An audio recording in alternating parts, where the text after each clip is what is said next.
Fellow Ghanaians, good evening. Back in 2020, at the outbreak of the coronavirus pandemic, I started a regular conversation with you that came to be popularly known as fellow Ghanaians. It was a time of great fear of the unknown, and the entire world felt at risk. I came into your homes regularly to tell you what the experts were discovering about the virus and what we should do. Now that we have seen the worst of the COVID-19, I can tell you that there were moments during those times when I was distraught. There were moments when I was in despair about the apparent inadequacy of our health facilities. And there were moments when I wondered if the dire predictions made about dead bodies on our streets would truly happen. But I knew that I owed it to all of us that as your president, I had to hold my nerve, show leadership, and take us out of the crisis. With your help and support, and the great mercies of the Almighty, we can say that we emerged from the ravages of the pandemic with one of the lowest mortality rates globally. In fact, Ghana's handling of the pandemic won universal acclaim. We could all see in real time the devastation that was being wreaked on economies during the pandemic. But I doubt that anyone imagined the extent of the damage. Our economy here in Ghana, like many, many others around the globe, was thrown into turmoil. When I said, at the height of the COVID pandemic, that we knew what to do to bring the economy back to life, but not how to bring people back to life, it was not said in jest. We had done it before, and we were on course to doing it again. Ghana's economy grew by a remarkable 5.4% in 2021, signifying a strong recovery from the 0.5% growth recorded the previous year in 2020 due to the COVID-19 pandemic. In fact, in the last quarter of 2021, our economy grew at 7%, only for the Russian invasion of Ukraine in the first quarter of this year to aggravate the effects of COVID-19 and plunge the global economy to even greater turmoil from which it has not yet recovered. The whole world has been taken aback by the speed with which inflation has eaten away people's incomes.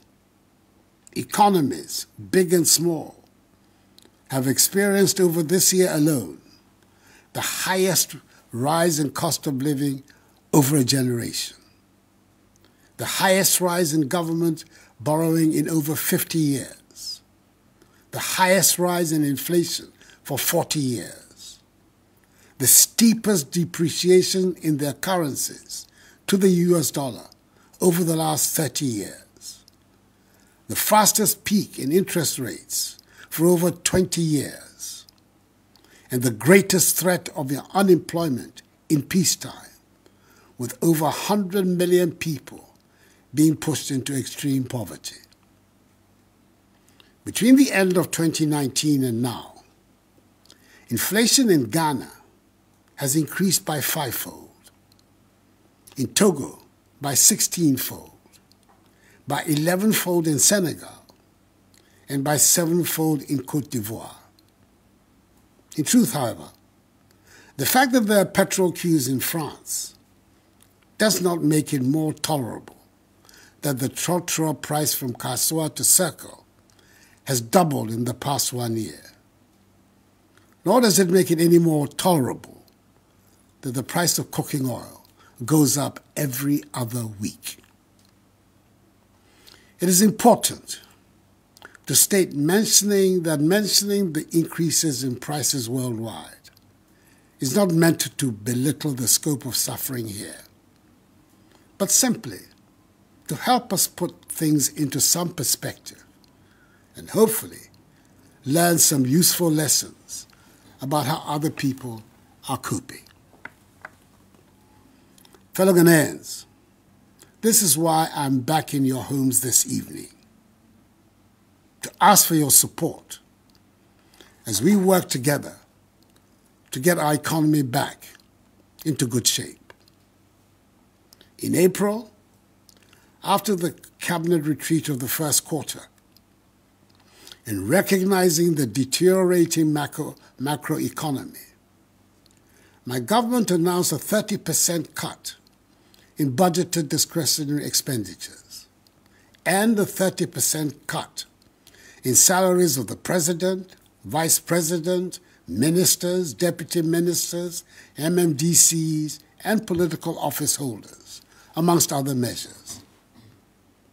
And since July, when the government took the difficult decision to go to the IMF to seek support, I've been speaking publicly at different fora on the subject of the economic difficulties we face, especially during my recent tours, so far, of 9 regions, and interacting directly with you, the Ghanaian people. It is also true that many of you have felt the need for me to come back to the fellow Ghanaians format that brings us all together. For us in Ghana, our reality is that our economy is in great difficulty. The budget drawn for the 2022 fiscal year, that is this year, has been thrown out of gear, disrupting our balance of payments and debt sustainability, and further exposing the structural weaknesses of our economy. We are in a crisis. I do not exaggerate when I say so. I cannot find an example in history when so many malevolent forces have come together at the same time.